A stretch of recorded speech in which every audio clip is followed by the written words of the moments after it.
पिछले साल 2025 में महाकुंभ के दौरान जिस वक्त मीडिया की सुर्खियों में आपने एक लड़की को देखा होगा जो 17 साल की थी और वो रुद्राक्ष बेचते हुए महाकुंभ में फेमस हो गई थी, लोकप्रिय हो गई थी। और लोकप्रियता वो अपने किसी टैलेंट की वजह से या अपनी किसी योग्यता की वजह से नहीं हुई थी, बल्कि मीडिया के कुछ घराने हैं जिन्हें टीआरपी का भूत सवार होता है और उन्होंने कहा कि ये लड़की है, इसकी आंखें दुनिया में बहुत खूबसूरत हैं, तो इस खूबसूरती को मीडिया पर दिखाना चाहिए, टीवी पर दिखाना चाहिए। यूट्यूबर्स का जमावड़ा लगने लगा। बड़े बड़े चैनल, मैं कहूंगा आज तक हो, एबीपी हो, सबने दिखाया कि ये देखो भैया, ये मोनालिसा है, इसकी आंखें दीवानी कर देती है। तरह तरह की बातें हुई। आज इसी मोनालिसा का एक वीडियो मैंने देखा, सोशल मीडिया पर वायरल हो रहा है वीडियो। और वीडियो में ये मोनालिसा जो कह रही है वो सुनकर आपका खून खौल जाएगा।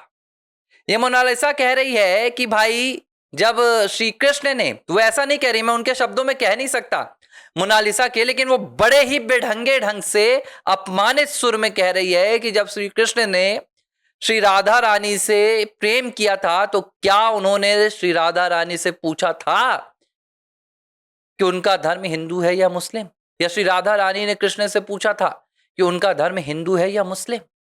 इस लड़की का यह वीडियो आग की तरह वायरल हो रहा है और इस वीडियो का सहारा लेकर जो हिंदू विरोधी हैं, जो सनातन विरोधी हैं, वो सनातन के खिलाफ काम कर रहे हैं कि देखो कितना घृणित धर्म है सनातन, जो प्रेम के बीच में बाधा बनता है। लेकिन इसकी सच्चाई आप सुनेंगे तो शायद आपको बड़ा हैरान लगेगा, बड़ा आपको अचरज लगेगा कि ये कोई संयोग नहीं है, बल्कि एक पूरा सेट किया गया प्रयोग है। मोनालिसा इसी महीने अचानक अपने प्रेमी फरहान खान से केरल के कोच्चि में शादी कर लेती है। यह शादी परिवार की मर्जी के खिलाफ होती है। शादी के बाद कहा गया कि क्या मोनालिसा भी अब अपना धर्म परिवर्तन कर लेगी, सनातन छोड़कर मजहब इस्लाम अपना लेगी। मोनालिसा ने कहा नहीं, ऐसा नहीं करेगी। हमने जो शादी की है, उसने कहा, वो हमने हिंदू रीति रिवाज के हिसाब से की। इसके बाद पूरे केरल में, जो केरल की कम्युनिस्ट पार्टी के नेता हैं, बकायदा सरकार के मंत्री, विधायक, इस शादी को सीधे तौर पर स्पॉन्सर करते, प्रचार करते हैं। बताया जाता है कि देखो ये केरला स्टोरी 2 है, ये रियल केरला स्टोरी है। जो लव जिहाद की बातें होती हैं, जो मुस्लिम धर्म को लेकर बताया जाता है कि कैसे नाम बदलकर ये हिंदू लड़कियों को फंसाते हैं, वो झूठा है। असल में तो मुस्लिम प्यार करते हैं, असल में तो मुस्लिमों के लिए हिंदू लड़की दीवानियां हो जाती हैं। इस तरह का नैरेटिव सेट किया जाने लगा। ये मुझे भी बड़ा अजीब लगा। अब रिपोर्ट आ रही हैं और रिपोर्ट्स कह रही हैं कि आपको लग रहा होगा कि यह अचानक एक घटनाक्रम है, यह सिर्फ मोनालिसा की शादी के बाद का घटनाक्रम है, लेकिन इसके पीछे इन जिहादी संगठनों की सालों भर की मेहनत थी। वो महाकुंभ में मोनालिसा का वायरल होना इत्तेफाक नहीं था। आप भी सोचते होंगे कि अरे यार, इसकी आंखों में ऐसा क्या है जो इसको इतना वायरल कर दिया गया, सामान्य लड़की है। लेकिन वो सब फंडिंग के तहत होता है, मीडिया का इस्तेमाल किया जाता है, वायरल किया जाता है। देखो मीडिया क्या है, मैं इसलिए मीडिया से थोड़ा सा अपने आप को अलग कर चुका हूं। पहले मैं भी यही काम करता था, हाथ जोड़कर माफी मांगूंगा आप लोगों से, मैं भी तो मीडिया का ही व्यक्ति हूं। पहले मैं भी खबरें लिखा करता था, वेबसाइट्स के लिए, चैनल्स के लिए काम करता था। लेकिन वहां पर देश हित नहीं चलता है, वहां पर टीआरपी हित चलता है। कैसे भी करके टीआरपी लाओ, और मीडिया टीआरपी की भूखी होती है। और यही भूख मोनालिसा के मामले में भी मीडिया ने दिखाई थी। उन्हें लगा कि ये वायरल है कंटेंट, हमें भी अपने चैनल पे दिखाना। भाई बॉस नाराज हो जाएंगे, नौकरी चली जाएगी, टीआरपी कम नहीं होना चाहिए। पूरी मीडिया ने दिखाया, मोनालिसा को एक नेशनल आइकॉन बना दिया। जब मोनालिसा नेशनल आइकॉन बन गई, अब मोनालिसा के असली इस्तेमाल करने का वक्त आ गया। तत्काल उसने मुस्लिम से शादी की, फरहान खान से शादी की। शादी के बाद अब वो आकर सीधे हिंदू धर्म पर कीचड़ फेंकने का काम करना शुरू कर चुकी है। अब धीरे धीरे वो बताएगी कि इस्लाम बहुत अच्छा है, लेकिन सनातन उतना अच्छा नहीं है। कुछ दिनों में वो कहेगी कि इस्लाम में आने के बाद उसे पता चला वो सनातन धर्म छोड़ना नहीं चाहती थी, लेकिन इस्लाम में आने के बाद उसे पता चला कि सनातन में तो कुरीतियां है, सनातन में तो प्रेम नहीं होने दिया जाता है, सनातन में दोस्ती नहीं होने दी जाती है, सनातन में महिलाओं को दबाया जाता है, लेकिन इस्लाम तो आजादी देता है। इस्लाम में तो खुलकर जीने की कला सिखाई जाती है। एक ये उदाहरण।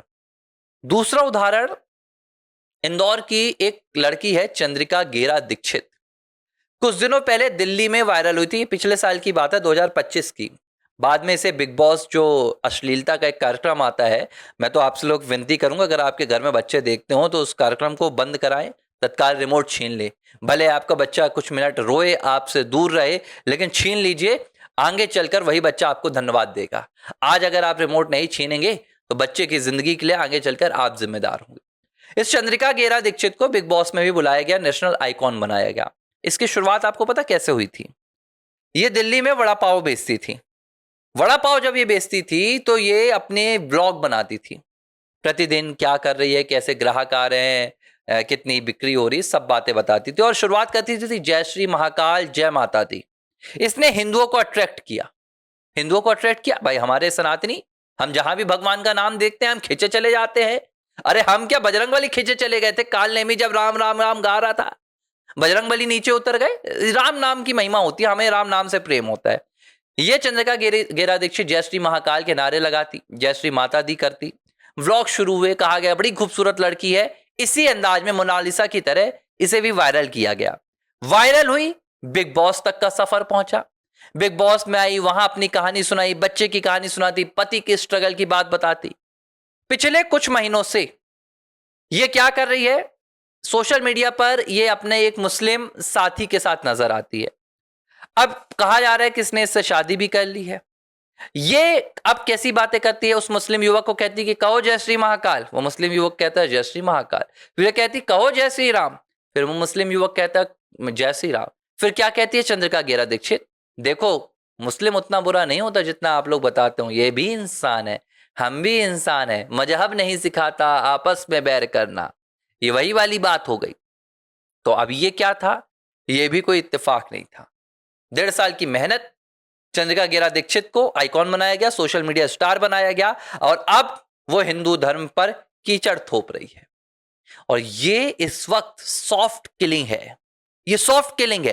पहले क्या होता था, खुलकर सामने आते थे, सीधे आकर हिंदू धर्म का विरोध करते थे, लेकिन अभी अलग हो रहा है। कुछ ऐसे कॉमेडियन आपको दिखेंगे टीवी शोज में, मुझे नाम याद नहीं आ रहा है, मैं ज्यादा इनकी देखते नहीं। कुछ रैपर्स हैं जो रैप करते हैं, जिनको जेनजी पसंद करता है, आपके बच्चे पसंद करते हैं, वो अचानक वायरल हो जाते हैं। बिग बॉस बुला लेता है, टीवी शोज बुला लेते हैं, अश्लीलता करते हैं, अश्लील गाने गाते हैं, अलग अलग अश्लील कॉमेडी करते हैं।